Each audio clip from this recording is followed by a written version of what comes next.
السلام علیکم لسنرز، آج جو میں کمپلیٹ ناول ریڈ کرنے جا رہی ہوں وہ ہے دل کے آس پاس، جو کہ تحریر ہے شازیہ جمال نیر کی۔ یہ سوشل رومانٹک سا ناول ہے، چلیے شروع کرتے ہیں۔ جو ہی وہ آخری پیپر دے کر کالج سے گھر لوٹی، ایک سکون بھری سانس فضا میں خارج کر کے اپنے کمرے کی طرف بڑھ گئی تھی۔ پیپر کیسا ہوا؟ آپا نے 0 پوائنٹ سے نظر ہٹا کر اسے دیکھا تھا۔ معلوم نہیں۔ وہ چادر اتار کر پاؤں سینڈل کی قید سے آزاد کر رہی تھی۔ کیا مطلب؟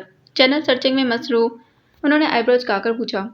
مطلب یہ کہ مجھے صرف اتنا پتا ہے کہ آج میرا لاسٹ پیپر تھا، کل مجھے شاپنگ کے لیے بازار جانا ہے اور پرسوں میری زندگی کا سب سے خوبصورت دن ہوگا جس کا مجھے پچھلے 6 ماہ سے انتظار تھا۔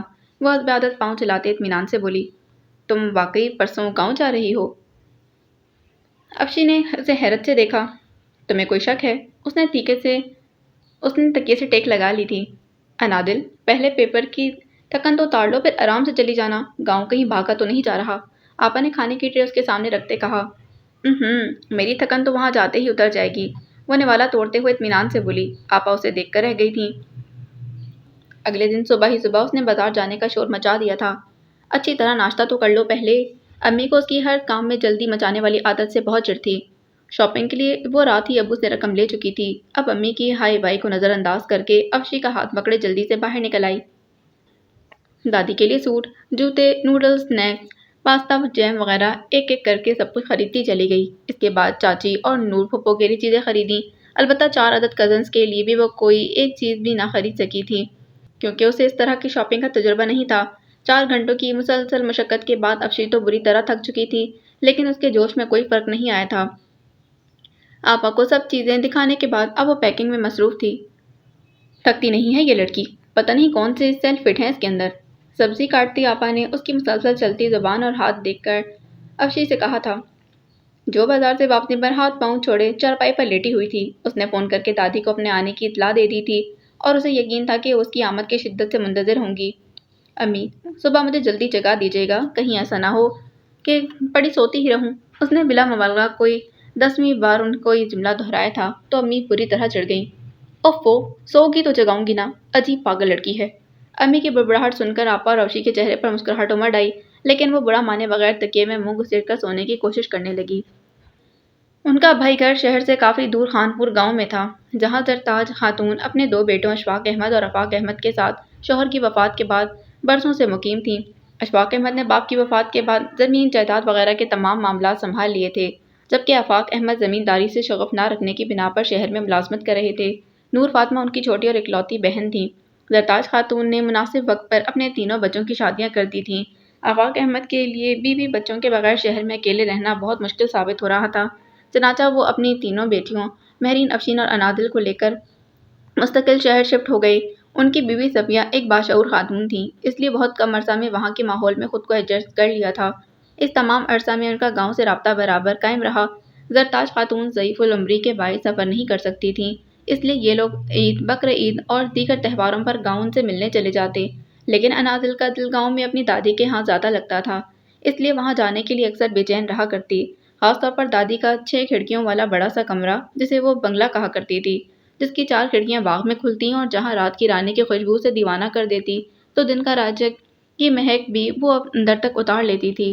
امرود کے گھنے پیڑ پر بلبل علی صبح نغمہ سرا ہوتی اور کچے پکے امرود ٹپ کر کے گرتے چلے جاتے۔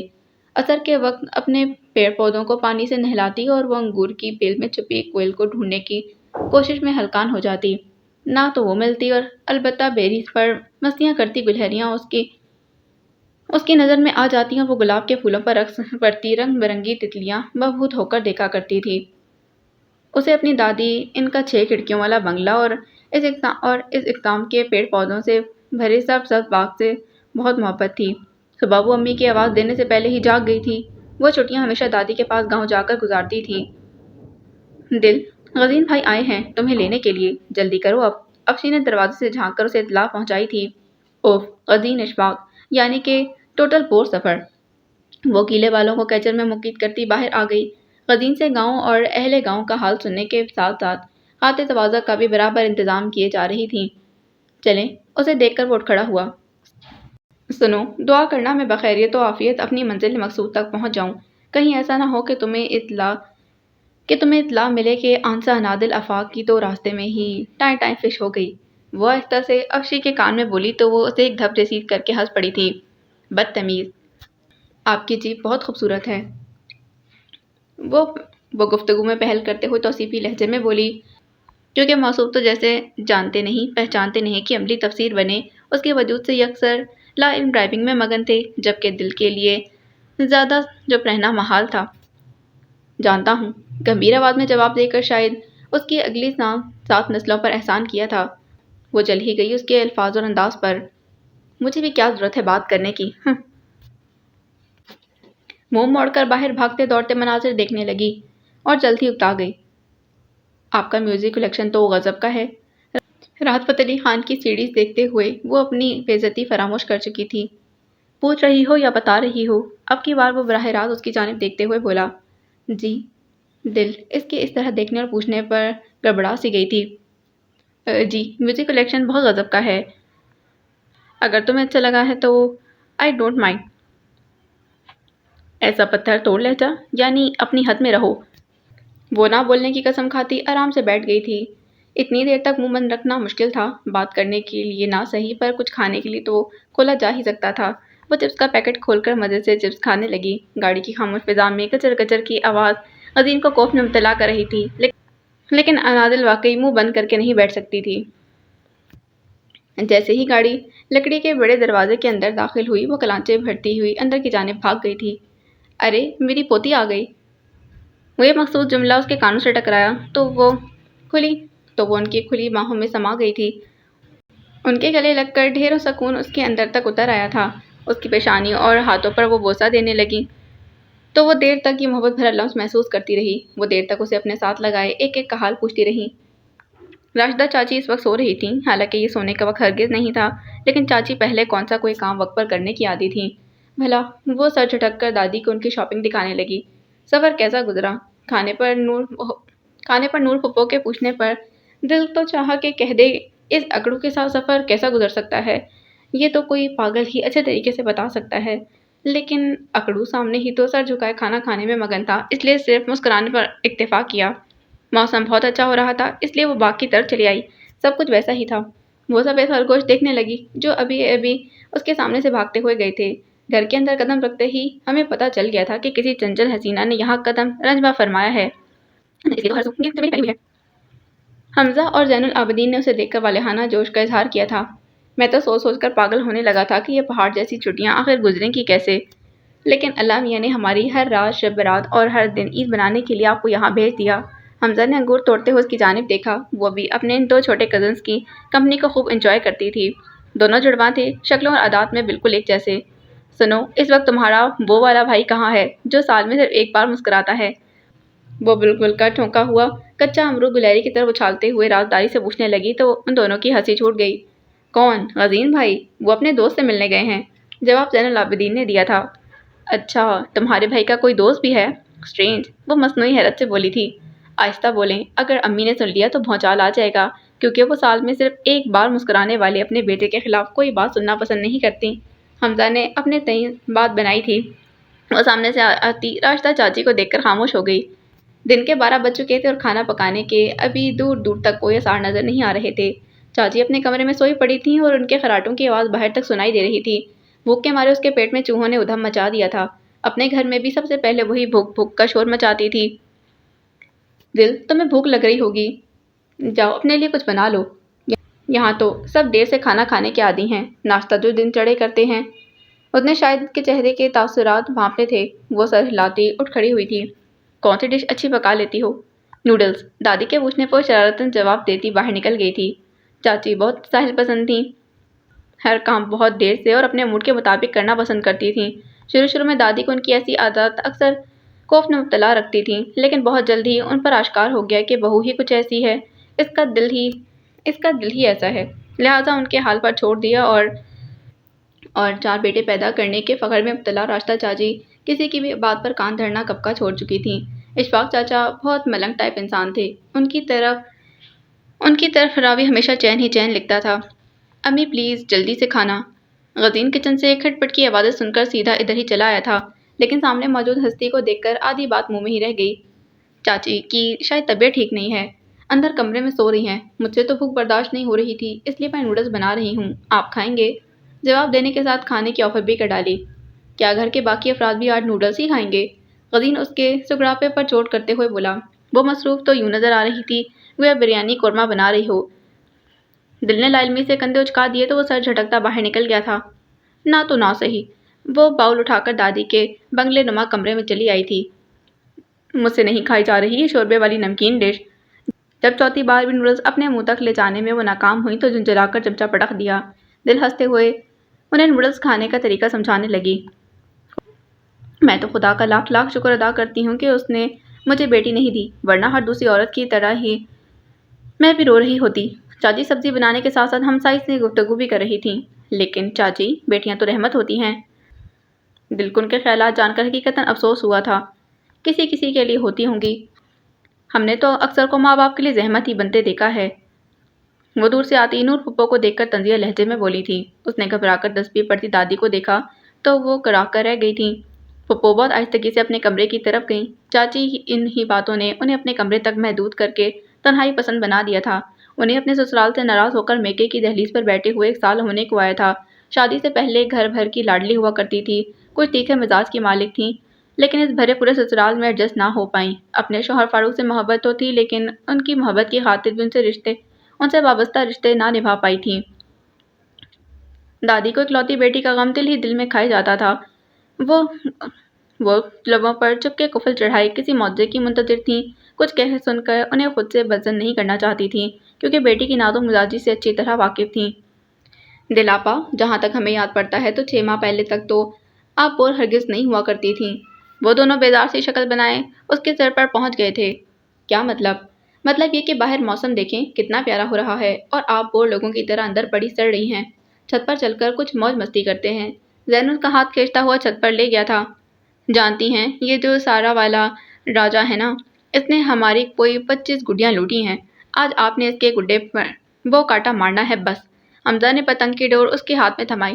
دل نے ذرا سی آنکھیں سکوڑ کر ساتھ والی چھت پر جلوہ افروز جامنی شرٹ والے سائر لودھی کو دیکھا اور مقابلہ شروع ہو گیا۔ یاہو، یہ ہوئی نا بات۔ پہلی کامیابی پر دونوں خوشی سے جھوم بھی اٹھے تھے۔ ارے کوئی راجا ہو یا مہاراجا، ہمارے سامنے زیادہ دیر تک ٹک نہیں سکتا، وہ فخریہ کالر اکڑا کر بولی۔ اپنے جوش و خروش میں وہ خون خوار تیور لیے غزین کو اوپر آتا نہیں دیکھ پائی تھی۔ کیا بےہودگی ہے یہ، پورے محلے میں تم لوگوں کی آواز گونج رہی ہے۔ شرافت کے جامے میں رہنا اچھا نہیں لگتا؟ نظریں برادران پر جمی ہوئی تھیں، لیکن درپردہ سنایا اسے جا رہا تھا۔ انہیں اچھی طرح بے عزت کرنے کے بعد وہ دھپ دھپ کرتا سیڑھیاں اتر گیا۔ تم لوگ تو اپنے اس جنگجو بھائی کے سامنے بالکل بھیگی بلی بن جاتے ہو۔ غزین کے جانے کے بعد وہ ان دونوں پر چڑھ دوڑی تھی۔ تو اس جنگجو کے سامنے جھانسی کی رانی کی بولتی بھی تو بند ہو جاتی ہے، حمزہ نے منہ بناتے ہوئے کہا تو وہ اسے بری طرح گھور کر رہ گئی۔ دل نے کچن میں جا کر چائے کے 2 کپ تیار کیے اور نور پھپھو کے کمرے میں چلی آئی تھی۔ ان کے سامنے ازدواجیات کھلی ہوئی تھیں، لیکن نظریں کسی غیر مرئی نکتے پر تھیں۔ پتہ ہے پھپھو، مجھے بیویوں پر ہاتھ اٹھانے والے مرد زہر لگتے ہیں، وہ کتاب کے صفحے الٹ پلٹ کرتے ہوئے سرسری انداز میں بولی۔ اور جب میں سوچتی ہوں کہ فاروق انکل آپ کو کتنی بے دردی سے مارتے ہوں گے تو میرا دل چاہتا ہے کہ… لیکن دل، فاروق نے تو کبھی مجھ پر ہاتھ نہیں اٹھایا، وہ جلدی سے بول پڑی۔ خیر، جو ہاتھ نہیں اٹھاتے وہ زبان کے جوہر تو دکھا کر ہی کمی پوری کر لیتے ہیں، وہ انہیں کنکھیوں سے دیکھتے ہوئے بولی۔ نہیں، فاروق کو گالیاں دینے کی بالکل بھی عادت نہیں۔ اس بار بھی جواب اس کی عین توقع کے مطابق آیا تھا۔ ہونٹوں پر امڑ آنے والی مسکراہٹ کو اس نے بہت مہارت سے چھپا لیا۔ وہ علم نفسیات تھی اور نور پھپھو کی نفسیاتی ڈور کو سلجھانے کا فیصلہ کر چکی تھی۔ بدمزاج شوہر کسی طرح اپنی بیویوں کی زندگی اجیرن کر کے ہی رکھ دیتے ہیں، اس پر تفصیلی روشنی ڈالنے کے بعد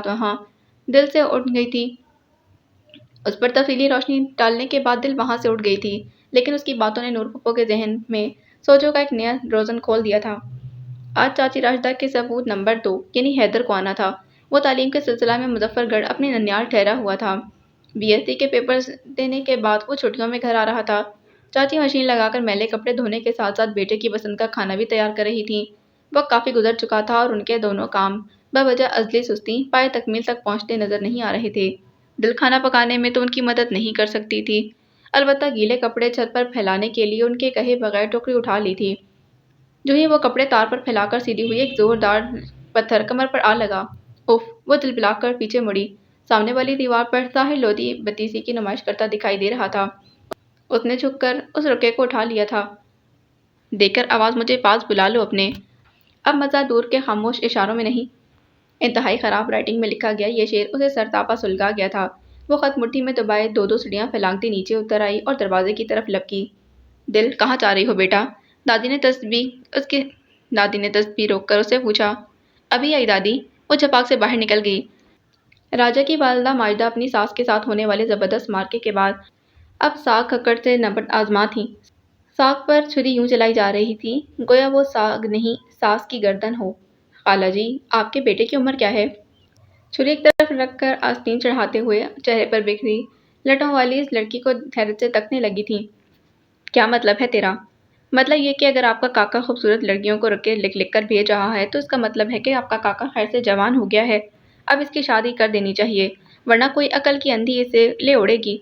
ایسی نوبت آنے سے پہلے اپنے صاحب کو کسی مضبوط کھوٹے سے باندھ دیں۔ اس نے رکا ان کی گود میں اچھال دیا تھا۔ بے غیرت کی لکھائی تو اپنے باپ پر گئی ہے۔ اس کے رکے بھی اکثر مجھے ایسے ہی وقت میں ڈال دیتے تھے۔ والدہ ماجدہ کو یقیناً اپنا سنہری دور یاد آ رہا تھا۔ اے لڑکی، تیری ہمت کیسے ہوئی میرے پوتے کو اس ڈرائیور کی شکل والے سے ملانے کی؟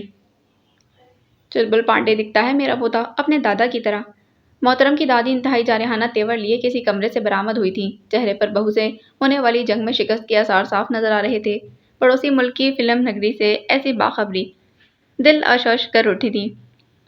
وقت نہیں تھا ورنہ ان کی پیٹھ پر ایک آدھ تھپکی تو ضرور دیتی۔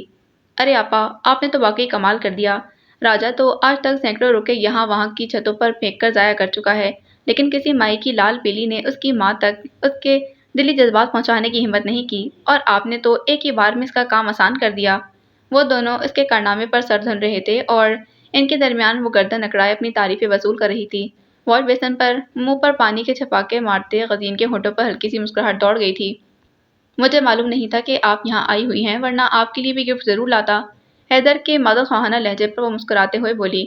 کوئی بات نہیں، ویسے بھی میں گفٹ اپنی پسند کا لیتی ہوں۔ جب موقع ملے یہاں سے شاپنگ کروا کر چکا دینا۔ کچن کی کھڑکی سے یہ منظر دیکھتی ہوئی چاچی جذبز ہو کر رہ گئی تھی۔ دل اچھی طرح جانتی تھی کہ چاچی کو حمزہ اور زین کا اس کے یوں آگے پیچھے پھرنا بالکل بھی اچھا نہیں لگتا تھا لیکن وہ دونوں بھی اپنے نام کے ایک ہی تھے۔ ماں کے چہرے پر پہلے غصے اور ناگواری کے تاثرات کو نظر انداز کر کے دل آپا کہ وہ گردان کیے جاتے کہ اب تو ان سے بڑا حیدر بھی اس کے متاثرین میں شامل ہو گیا تھا۔ چاچی سے جب برداشت نہ ہوا تو حیدر کو کسی کام کے بہانے وہاں سے اٹھا کر ہی دم لیا۔ نہ جانے وہ اپنے بیٹوں کو اپنی پراپرٹی کیوں سمجھتی تھیں۔ ان کا بس چلتا تو اپنے بیٹوں سے چھو کر گزرنے والی ہوا سے بھی لڑ پڑتی۔ کبھی کبھی دل کو لگتا وہ اتنا پیار کرتی نہیں جتنا جتاتی ہیں۔ ہماری چاچی صاحبہ تو مستقبل میں اپنی بہوؤں کے لیے انتہائی خطرناک ساز ثابت ہونے والی ہیں۔ نور پھپھو باغ میں چہل قدمی کر رہی تھی، وہ بھی اس طرف چلی آئی۔ تمہیں ایسا کیوں لگا؟ انہوں نے مکائن کے پیڑ میں چھپی بھوری چڑیا گنتے ہوئے جونک کر اسے پوچھا تھا۔ کتنی دیر وہ ان چڑیوں کو گن رہی تھی جو کبھی 13 ہوتی تو کبھی 14۔ دل کے آنے پر ان کی گنتی ادھوری رہ گئی۔ 80% ماں ایسی ہوتی ہیں جنہیں ہر وقت یہی خطرہ ستاتا رہتا ہے کہ کوئی پرائی لڑکی ان سے ان کا بیٹا چھین کر دور نہ لے جائے۔ فاروق انکل کی ماں بھی تو ایسی ہی ہوں گی، ان پر اپنا تسلط جمانے والی اور پیٹھ پیچھے بیوی کے خلاف کان بھرنے والی، ہے نا؟ دل ان کی طرف دیکھتے پر یقین لہجے میں بولی۔ نور پھپھو کچھ بے چین سی ہو گئیں۔ کہیں انہوں نے آپ کو جلانے یا سیڑھیوں سے دھکا دینے کی کوشش تو نہیں کی؟ مجھے پتا ہے انہوں نے ضرور ایسی کوئی گھٹیا حرکت کی ہوگی۔ آپ کو اپنے گھر سے نکالنے کے لیے نہ جانے کتنے جتن کیے ہوں گے۔ اللہ پوچھے گا ایسی ظالم۔ دل پلیز۔ نفیسہ خالہ ایسی بالکل بھی نہیں جیسا تم سوچ رہی ہو، بلکہ تم انہیں کچھ مت کہو۔ اور دل اپنی دوسری کامیابی پر ازحد خوش ہوئی تھی۔ ان کے چہرے پر آتے جاتے رنگوں نے اسے بتا دیا تھا کہ وہ صحیح جا رہی ہے۔ دادی اور چاچی دونوں آج کہیں عیادت کے لیے جا رہی تھیں۔ اسے بھی اپنے ساتھ چلنے کو کہا لیکن اس نے فوراً انکار کر دیا۔ اب پورے گھر میں بور ہوتی پھر رہی تھی۔ زین اور حمزہ لاؤنج میں کارڈ کھیل رہے تھے۔ دل آپا بور ہو رہی ہیں تو کوئی اچھی سی مووی لگا لیں۔ حمزہ کے مشورے کو شرف قبولیت بخشتے وہ ٹی وی آن کر کے صوفے پر نیم دراز ہو گئی تھی۔ میں اس وقت تمہاری فیوریٹ فلم دیکھ رہی ہوں۔ اس نے افشی کو ٹیکسٹ بھیج دیا تھا۔ وہاں سے بھی فوراً جواب موصول ہوا۔ وہ دونوں بھی اپنا کھیل چھوڑ کر فلم کی طرف متوجہ ہو چکے تھے لیکن دل اسکرین سے نظر ہٹائے افشی سے چیٹنگ میں مصروف تھی۔ البتہ گانے کی دھن پر پاؤں برابر ہل رہا تھا۔ غزین نے اس کے ہاتھ میں ریموٹ جھپٹا اور کٹاف سے ٹی وی بند کر دیا۔ محترمہ، اپنے شوق کی تکمیل کرتے وقت اتنا تو دیکھ لیا کریں کہ اس سے بچوں پر برے اثرات تو مرتب نہیں ہو رہے۔ دل اس افتاد پر اچھل ہی تو پڑی تھی، اس کے چہرے پر سجے ناقابل فہم تاثرات کو نظر انداز کرتا ریموٹ اس کی جانب اچھلتا باہر نکل گیا تھا۔ بچے موقع سے فائدہ اٹھا کر پہلے ہی وہاں سے گھسک چکے تھے۔ یہ ہٹلر کا جانشین اپنے آپ کو سمجھتا کیا ہے آخر؟ حیرت کم ہوئی تو خاندانی غصہ اٹھ کر آیا، چہرہ خطرناک حد تک سرخ ہو چکا تھا، وہ غصے سے مٹھیاں بھیج کر رہ گئی تھی۔ ایک محترمہ کو شادی کے 2 سال بعد اپنے شوہر سے اس بات کی شدید شکایت تھی کہ وہ اپنی ماں بہنوں کے مقابلے میں اسے کم اہمیت دیتا ہے، اور اسی بات کو لے کر محترمہ اپنا بسا بسایا گھر اجاڑنے پر تلی تھیں۔ کسی ماہر نفسیات نے کہا، میرے نزدیک آپ دنیا کی خوش قسمت ترین عورت ہیں جس کا شوہر اتنا فرشناس اور باشعور ہے۔ اگر وہ آپ کی 2 سالہ رفاقت کے لیے اپنی ماں بہنوں کی پچھلی 25 سالہ رفاقت چھوڑ سکتا ہے تو پھر ذرا سوچئے، کل کو کسی اور کی محبت کی چاہ میں آپ کی محبت اور قربانیوں کو صرف نظر کرنا اس کے لیے کون سا مشکل ہوگا۔ محترمہ کو یہ نکتہ سمجھ میں آ گیا اور آج وہ اپنے گھر نہایت خوش و خرم زندگی گزار رہی ہیں۔ دل نے بہت توجہ اور دھیان سے نور پھپھو کے کانپتے ہاتھوں کو دیکھا، وہ اضطراری انداز میں ہونٹ کاٹ رہی تھیں۔ پلیز دل، مائنڈ مت کرنا، میرے سر میں درد ہو رہا ہے، میں اپنے کمرے میں جانا چاہتی ہوں۔ دل کی پرسوچ نظروں نے دور تک ان کا تعاقب کیا تھا۔ دادی کی زبانی وہ ساری بات جان چکی تھی، صرف اور صرف نور پھپھو کی جذباتیت اور نازک مزاجی کی وجہ سے نوبت یہاں تک پہنچی تھی، ورنہ سسرال میں چھوٹے بڑے مسئلے تو ہوتے رہتے ہیں، لیکن دل جان چکی تھی کہ لوہا ابھی گرم ہے اور اس پر پڑنے والی ہر چوٹ اس بات کی گواہ ہے۔ وہ جلد از جلد فاروق انکل سے ملنا چاہتی تھی۔ آج موسم بہت زیادہ خوشگوار ہو رہا تھا۔ اس نے پائپ لگا کر سارے گھر کا فرش رگڑ رگڑ کر دھو ڈالا۔ چاچی کی طبیعت ان دنوں کچھ ناساز تھی۔ وہ عشق جو ہم سے روٹھ گیا، اب اس کا حال سنائیں کیا؟ وہ زور زور سے گاتے ہوئے گیلے پائچے چڑھائے دوپٹہ کندھے پر ایک طرف ڈالے مگن سی ڈرائنگ روم میں چلی آئی تاکہ پردے وغیرہ اتارے۔ سامنے کا منظر دیکھ کر تو اس کے 14 دپک روشن ہو گئے۔ اپنے دوستوں کے ساتھ خوش گپیوں میں مگن غزین کو آڑا ترچھا لیٹا دیکھ کر پہلے تو اس کی کچھ سمجھ میں نہ آیا کہ کیا کرے، اور جب اس کی شعلے برساتی نظروں نے کچھ گڑبڑ ہونے کا اشارہ دیا تو بوکھلا کر پیچھے پلٹی اور سر پر دوڑ لگا دی تھی۔ دادی کے کمرے میں جا کر ہی دم لیا۔ اوف، یہ کیا ہو گیا؟ اب تو یہ ہلاکو خان مجھے زندہ نہیں چھوڑے گا۔ اسے ابھی سے اپنی جان نکلتی محسوس ہو رہی تھی۔ اب مجھے الہام تو نہیں ہوا تھا کہ اندر جناب کے لوفر دوست آئے بیٹھے ہیں۔ ایک تو پکا پکا عمران ہاشمی لگ رہا تھا۔ اگر میں نے غیر ارادتاً انہیں موج مستیاں اڑاتے دیکھ لیا ہے تو اس میں میرا کوئی قصور نہیں۔ وہ مختلف تسلیاں دیتی خود کو بہلاتی رہی اور منتظر رہی کہ اب ڈانٹ پڑی کہ تب، لیکن اپنی جانب عجیب سی نظروں سے دیکھتے غزین نے اسے اچھا خاصا چڑھا کر رکھ دیا تھا۔ جب برداشت نہ ہوا تو اس کے سامنے خود ہی پھٹ پڑی۔ اگر آپ یہ سمجھ رہے ہیں کہ میں اپنی اس دن والی حرکت پر شرمندہ ہوں تو ایسا کچھ نہیں، میرا اس میں کوئی قصور نہیں اور نہ ہی مجھے پتا تھا۔ میں نے کچھ کہا تم سے؟ اس کی جذباتی تقریر کو نظر انداز کر کے ابرو اچکا کر پوچھا گیا۔ تو اس طرح دیکھنے کا کیا مطلب ہے؟ کس طرح دیکھنے کا؟ سینے پر بازو باندھ کر فرصت سے جواب کا انتظار کیا۔ وہ کچھ ٹھٹک سی گئی اور پھر کوئی جواب نہ پا کر پاؤں پٹکتی وہاں سے واک آؤٹ کر گئی تھی۔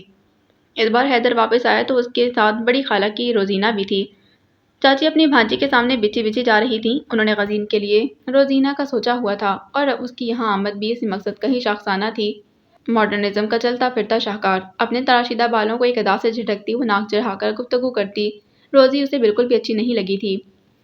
فیری وداؤٹ فیدرز، حمزہ اور زین نے بے لاگ تبصرہ کیا تو وہ کھلکھلا کر ہنس پڑی۔ کوئی خبردار جو اسے فیری کہا تو۔ وہ ہنسی روک کر انہیں تنبیہ کرنے لگا، پھر ہنسی روک کر انہیں تنبیہ کی۔ Without feathers? دونوں ایک ساتھ ہاتھ اٹھا کر بولے تھے۔ دل کو ایک بار پھر ہنسی آنے لگی۔ مشرق کی طرف سے کالی گھنگور گھٹائیں اونٹوں کے قطار کی مانند چلی آ رہی تھیں۔ وہ باغ کی طرف کھلنے والی کھڑکی میں سے درمیانی کھڑکی کھول کر باہر کا نظارہ کرنے لگی۔ نظر بلا ارادہ خوش گپیوں میں مصروف غزین اور روزینہ پر اٹھی تھی۔ اس کی ساری حسیں ایک دم بیدار ہو گئیں۔ پرکٹی کبوتری کی حرکتیں دیکھ کر تو یوں لگتا ہے گویا حال ہی میں امریکہ سے واپس آئی ہو، اور محترم کی ٹام کروز کی طرح بانچیں تو یوں چلی جا رہی ہیں گویا پہلی بار کسی لڑکی سے ہم کلام ہونے کا شرف حاصل ہوا ہو، یا پھر سامنے کوئی اینجلینا جولی ہی بیٹھی ہو۔ کان لگا کر باتیں سننے کی کوشش کی لیکن ایک لفظ بھی پلے نہ پڑا۔ محترمہ سے یہ مٹھی بھر بال تو سنبھلتے ہی نہیں۔ زلفوں کے جال میں پھنسانے کی چیپ حرکتیں۔ روزی اپنے بالوں کو کیچر کی قید سے آزاد کر کے اب ایک ادا سے ان میں انگلیاں چلا رہی تھی، اور دل کا بس نہ چل رہا تھا کہ وہاں جا کر اس کے بالوں کو اس طرح پونی میں کسے کہ سارے کس بل نکل جائیں۔ چاچی صاحبہ ویسے تو ہر وقت ڈکٹیٹر بنی رہتی ہیں، جب پیاری بھانجی ہونہار سپوت کو اپنے ساتھ لے کر 9-2-11 ہو جائے گی تب پتہ چلے گا۔ اس کا دل سہما جا رہا تھا، اس روزی کی بچی کو مکھی بنا کر دیوار سے چپکا دے، پھر خوش اخلاقی کے ریکارڈ توڑتے غزین کو جادوئی چھڑی سے وہاں سے غائب کر دے۔ ایک زوردار کہکا پڑا اور دل کی برداشت ختم ہو گئی تھی۔ آپ کو دادی بلا رہی ہیں۔ دوسری ہی پل وہ ان کے سامنے تھی۔ روزی کو یکسر نظر انداز کیے غزین سے مخاطب ہوئی۔ کوئی کام ہے؟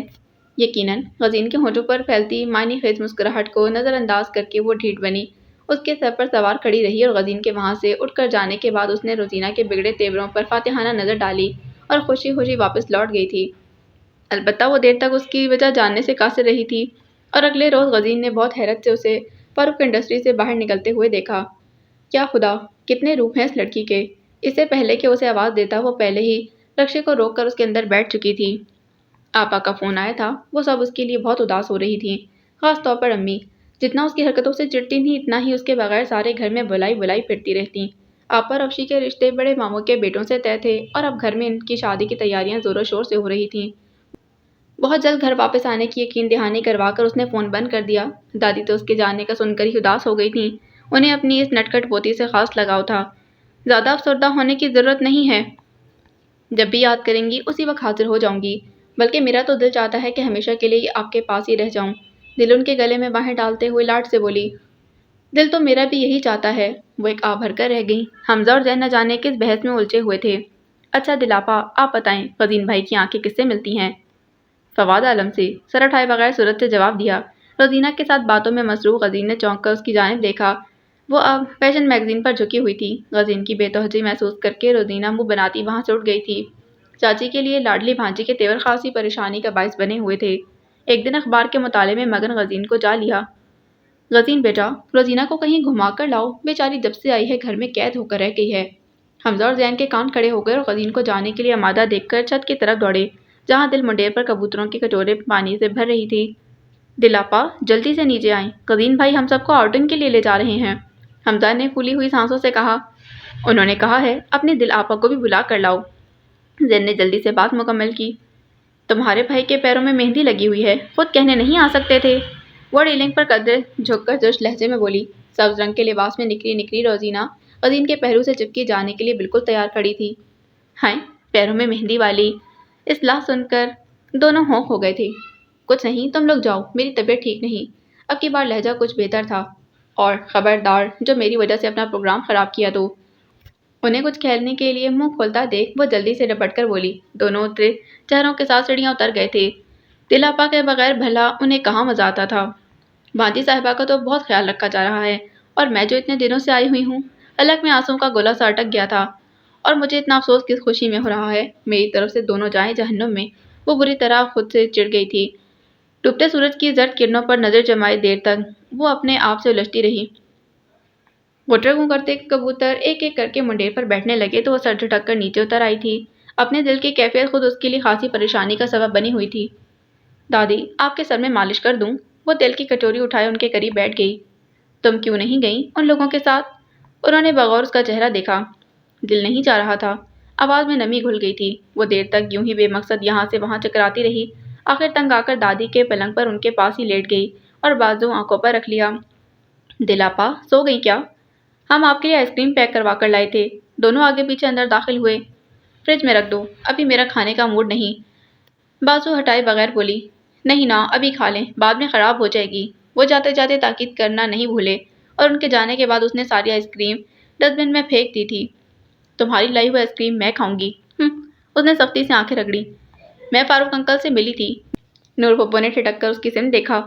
کب؟ کہاں؟ وہ پوری کی پوری اس طرف گھوم گئی تھی۔ آج ان کے آفس میں۔ دل انہیں بے سکون کر کے خود بہت سکون سے بولی۔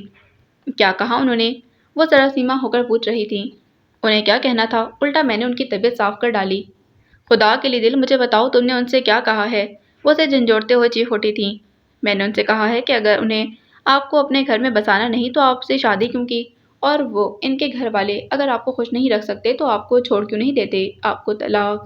چٹا! ایک زوردار تھپڑ اس کے رخسار پر پڑا۔ کیوں کیا تم نے ایسا؟ کس نے تمہیں اجازت دی میرے معاملات میں دخل اندازی کرنے کی؟ کوئی غلطی نہیں ہے ان لوگوں کی، سارا قصور میرا ہے، صرف میرا، اور تم نے تو میرا سب کچھ ختم کر دیا، سب کچھ۔